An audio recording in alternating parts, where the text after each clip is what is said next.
Tani ju e dini që përkundër angazhimit tim të vazhdueshëm që të kemi konstituim të kuvendit, ajo çështje është varë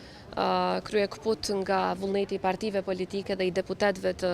kuvendit të Kosovës, por më në fund edhe ai proces u përmbyll.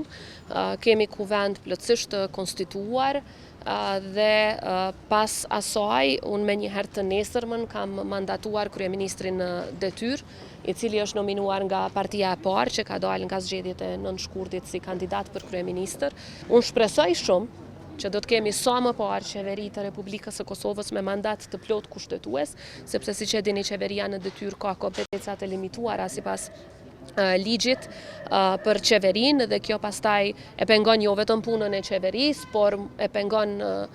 shtetin në tërësi. Sa më parë që të kemi qeveri me mandat të plot kushtetues, aq më parë mund të shtyhen përpara reforma, mund të kemi një buxhet e gjithëpërfshirës, i cili e vendos do të thoja shëndetin e qytetarëve tanë në radhë të parë dhe prioritizon.